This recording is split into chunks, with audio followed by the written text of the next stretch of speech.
Joe Wall served as an on-air personality in the years around 1980, and his fond memories of KTIB bring back many reminders of how good his life was in Thibodaux.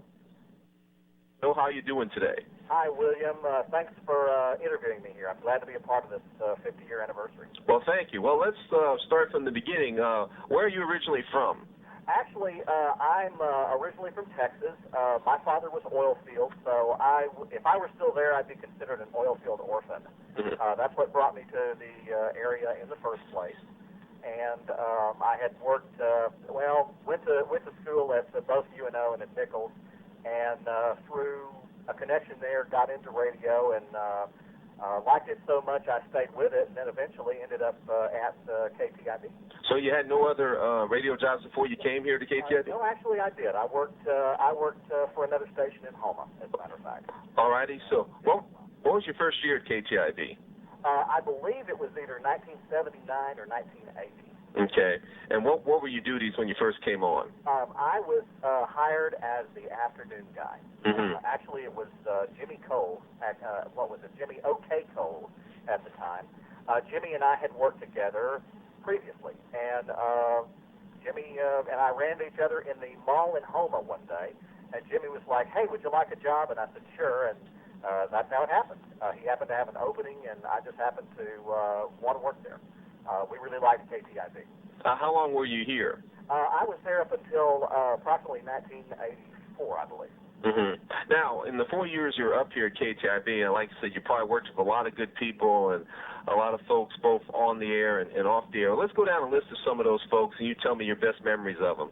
Right. Let's start with Roy Pugh. Well, Roy was station manager when I was there, and had been there quite some time, and he was, an absolute sports nut. The man lived and breathed sports. He really helped cultivate the ties that KTIB had to Nicholls State.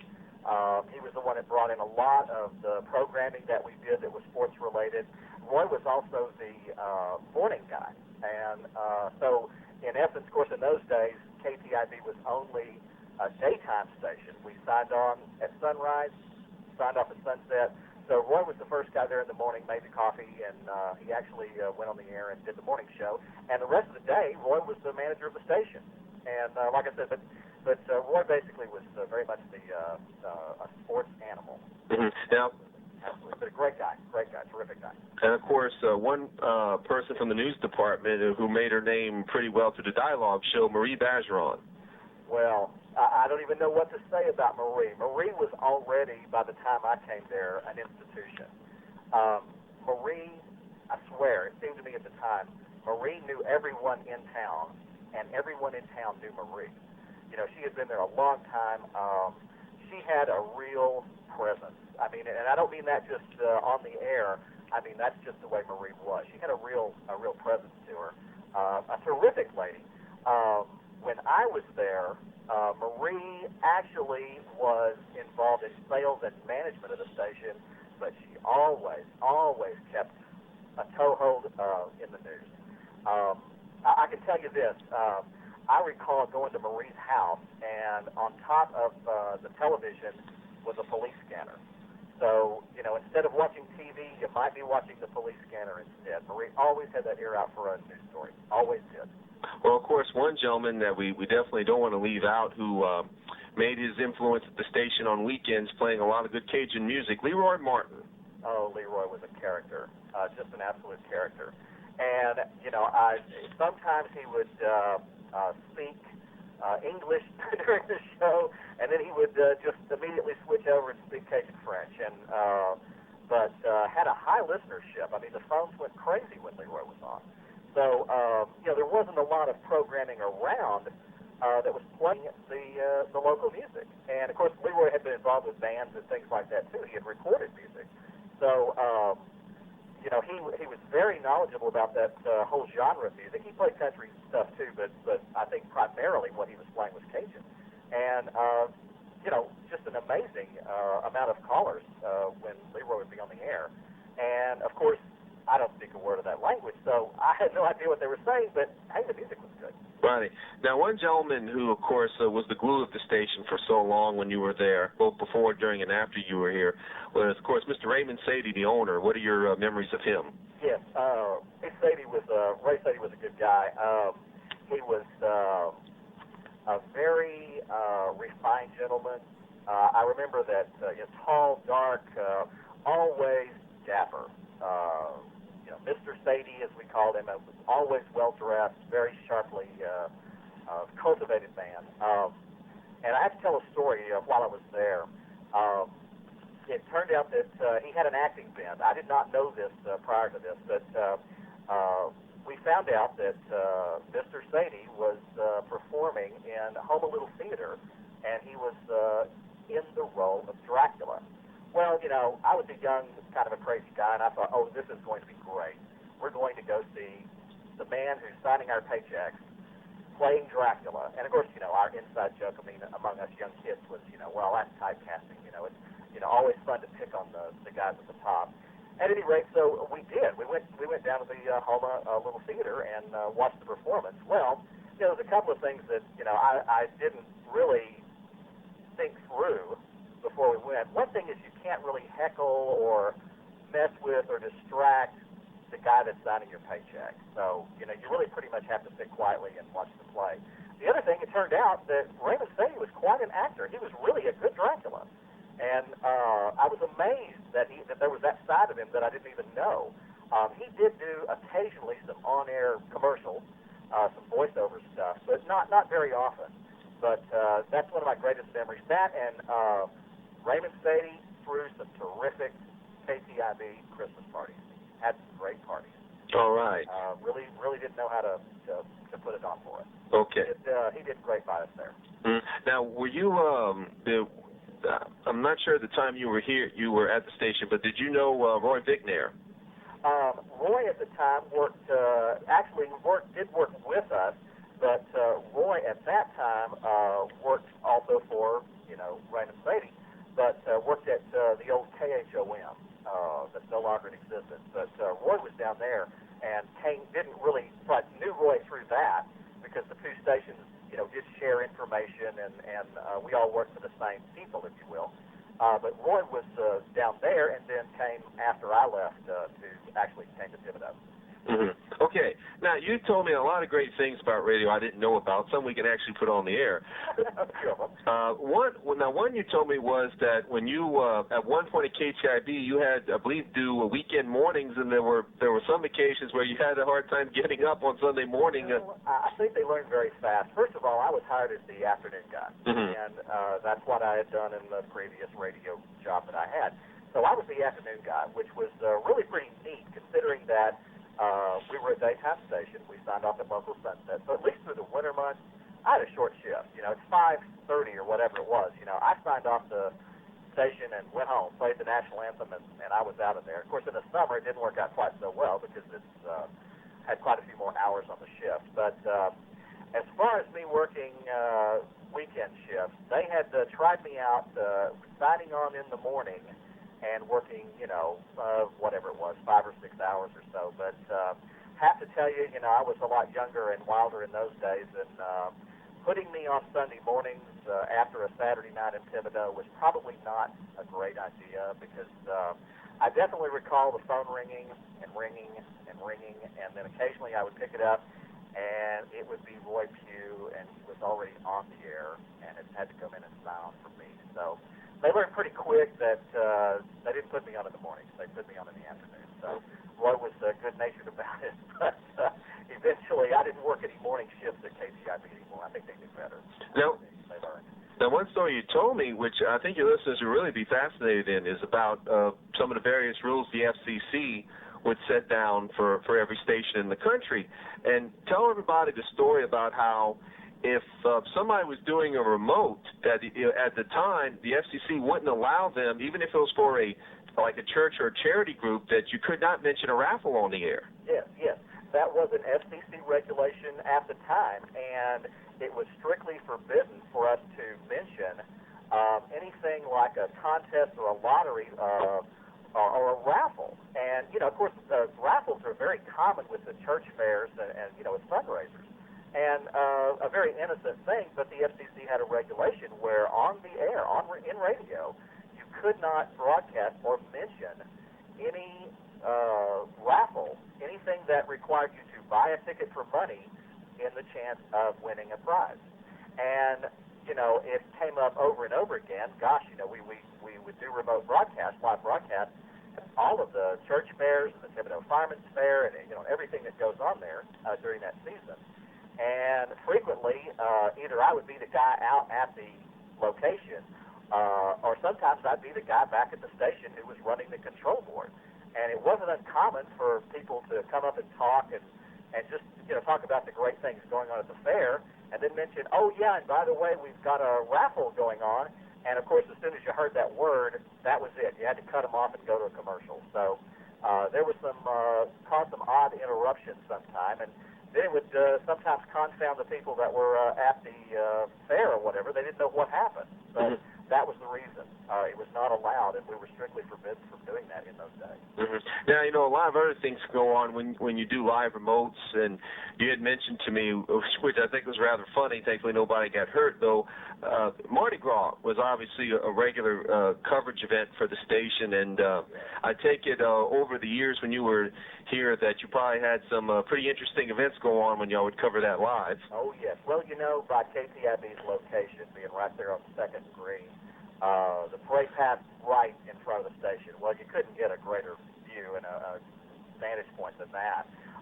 And yes, we broadcast the parade live that came through. And there was usually somebody that was in the control room just making sure the equipment and everything was running okay. And then the rest of us were out on the balcony catching beats and also had a microphone out there. We actually ran a cord all the way out to the balcony. And then there would be someone out in the street with a portable transmitter. And they would talk to, the various people on the floats and also to people in the crowd. So, and that was completely live. There was no time delay. Whatever happened, happened. I mean, there was no editing of anything that happened then because it was absolutely live as it happened. I mean, it was seat-of-the-pants radio, I guess you'd say. I do remember one specific example, and I guess I have to qualify this, William. I'm sure that you guys would never, ever be this way today, but I would have to say that at least on Mardi Gras Day that there may have actually been, in my memory, perhaps some alcoholic beverages out on the balcony at KTIB that day. Never any other time, but then it could have possibly happened. And so, things got a little lively, not only in the parade, but sometimes in the station as well. And I do recall one instance where Marie was down on the street interviewing folks. Of course, she knew them all. They all knew her. Goes back to that. And Marie did walk up to a fellow who was riding a horse, and just as she approached the man with the microphone stuck out to talk to him, just as she went out there, the horse reared up. I mean, just out of the blue, the horse reared up. And so there's Jimmy Cole and I. Don't remember who was on which position, but we're, both have open microphones at the time. And it's like, oh, my gosh, Marie spooked a horse. And I think we never lived that one down. Of course, she didn't spook the horse. It was just a coincidental thing. But in our memory, at the moment, that's how it came out. So, again, anything could happen, Mardi Gras, at KTIB, anything. And a lot of crazy things did happen. I was going to say, were there any incidents, not necessarily with a Mardi Gras with a remote, but were there any times at the station that you had all of a sudden technical problems that came up that you didn't have no idea how to remedy, and, it may have affected whether or not y'all were on the air or not? Well, yeah, occasionally. KTIB has always had a good setup in that it had a generator backup system. So, we were really in very good shape for foul weather, hurricanes, things like that. We were in very good shape. In fact, better than any other station in the area, to my knowledge, at that time. We were prepared for bad weather. But there would be some odd technical difficulties, and of course the equipment was a lot more primitive than what you fellas use today. I can recall this. We lived in a time then of record albums, and specifically 45s. And you would have two turntables, and so all the music was alternating between one turntable and the next turntable. And many times happened to me many times, that one of the turntables would fail. Either the motor would slow down, or there would be something wrong with that needle. You know, they're very cantankerous pieces of equipment anyway.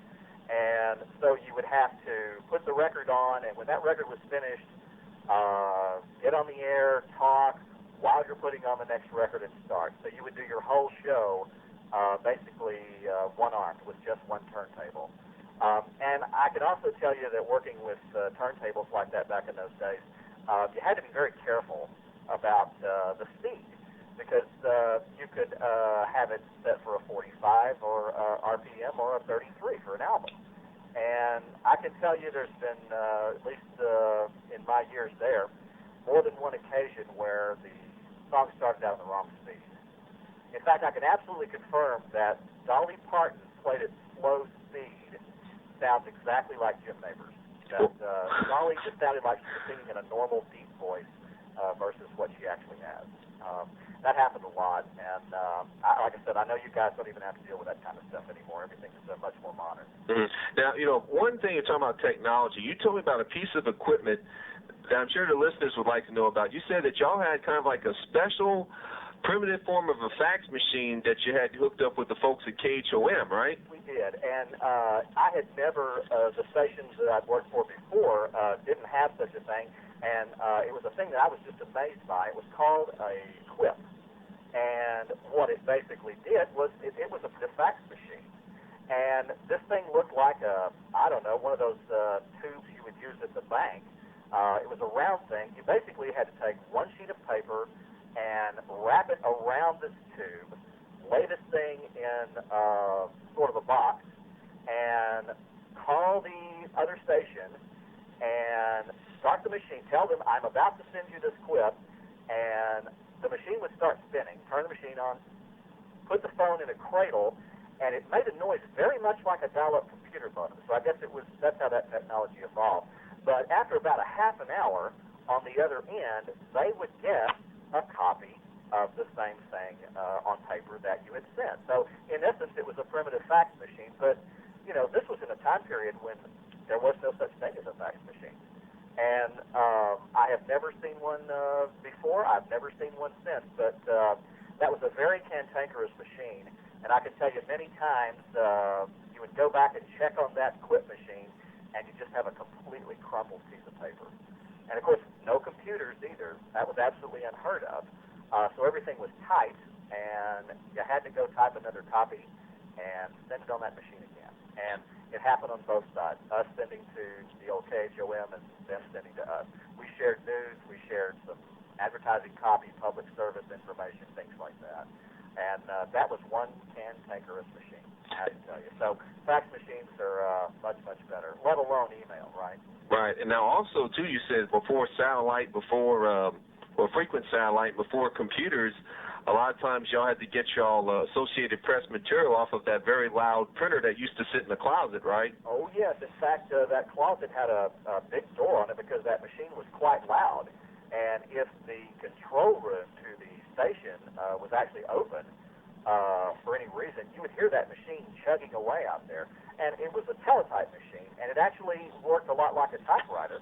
Of course, it went through telephone lines, and the Associated Press basically transmitted all of the news, sports, weather information, both nationally and statewide, to us that way. And that's how we got our news. There was just an enormous box of paper, and you constantly had to make sure that the paper was kept up in it, and this thing never stopped. This machine ran continuously. And the worst thing in the world you could do was let the AP teletype run out of paper. And it was just one continuous sheet of paper. And basically, we called the news in that day rip and read, because you would go in there hourly, since we had those on-the-hour newscasts, go in there, check the machine, rip the paper into pieces that were the right size and readable, and sort through that, and that was your news broadcast. That, in addition to whatever local news the news director had already written for you. But, so we got sports scores off of it, we got weather off of it, and we got national news. as well. Now, I just dug out another list while you were talking. There are a few other people I want to get your opinions on who I believe worked with you while you were there. One fellow who is a pretty good character in and of himself, Les Domain. Oh, Les Domain. Great fella. Great fella. I had worked with Les previously in radio as well. And, Les was extremely well known. In fact, there had been a time when in Homa there had been a television station, and Les was actually on the television station as well. I didn't last that long, but Les was extremely well known. A lot like Leroy, Les was also involved in the music scene there, and just knew everybody. Les was a terrific guy. He was absolutely real all the time. What you heard on the air was Les. It was the same as if you were talking to Les like you and I are talking now. And Les did the swap shop. That was his real claim to fame on the air at KTIB. 1 hour a day, people would call in and, be looking to buy something or sell something, and it was I guess like want ads, except of course it was free to do things on the swap shop. But it was so identifiable to Les Domain that if Les took a vacation, for example, and which of course happened, I might be asked to take his place and fill in for that hour on the swap shop every day. And invariably, every call we answered, I would say, swap shop, you're on the air, whatever. And they would say, hello, Les. I mean, just automatically assuming that you're Les. And the people just, everybody in the area just knew swap shop equals Les Domain. And I can't tell you how many times I was called Les while having to substitute for Les. But he was a terrific man. He was a terrific man. There was another gentleman who, at the time was much younger. I guess he was about 14 years old when he wanted to get a job at KTIB, and now he's gone on to bigger and better things in Nashville. Brian Landrum. Ah, yes, young Brian. Yep, me being the afternoon guy, and I assume, Brian was in school at the time. I don't know if that was, grade school, junior high, high school. Nonetheless, Brian was a regular listener. He would call in occasionally and request a song, and we would do that back in those days. One day, Brian called and asked if he could come down and see the radio station, come and visit. Well, sure, I was okay with that. Just, go to the door, tell him I said it was okay, and they let him in. And he came up and actually watched me work on the air, and then he called back again, the next day or two and asked to do it again. And pretty soon, Brian was a regular. He was like the station mascot. And he came to me and said, gee, do you think that they might give me a job? And Jimmy Cole is the program director. I think Jimmy had the first pass at that. And, of course, Roy, as the station manager, would have to agree. I asked Brian how old he was, and he said he was 14. And I told him, gee whiz, I don't think that they can hire you at 14 or would hire you at 14. But if you were 16, they probably would hire you. Well, next thing you know, Brian, pretty sly guy that he was, and just a real itch for radio, went to talk to Jimmy and told him he was 16. And next thing you know, Brian is working the Sunday morning shift, which was a lot of pre-recorded programs. Didn't require Brian to speak a lot, but it got him used to the equipment. It got him used to doing things. Plus, Brian was a big help with live broadcasts, as I remember, too. He would come out and help us set up equipment, take down equipment, things like that. So Brian was absolutely bitten with the bug for radio, and like you said, he's gone on to some terrific things in radio. So I guess if you want it bad enough, you'll get it. Another gentleman who was much more of a behind-the-scenes person who was a pretty good engineer at the time, Ricky Benson. Ricky Benson was just engineer extraordinaire. He was responsible for the maintenance of the equipment for KTIB and also KHOM. So he divided his time between the two, and also poor guy because we're on the air all the time. He's on call all the time. It's not like we close down for holidays. And Ricky, he was a gem. Came and anytime there was a problem, he would come up a few times a week just for maintenance, and was very meticulous. Kept all of the equipment in good order. I take it over the years you were here that you probably got to know a lot of the people who were initially fans, and probably really got close to along the way. Oh yes, absolutely. We had a lot of regular callers, folks at work and folks at home that we knew on a first name basis. They knew us on a first name basis. William, I can't tell you how many times at Christmas over the holidays that people would drop off food and things like that for us.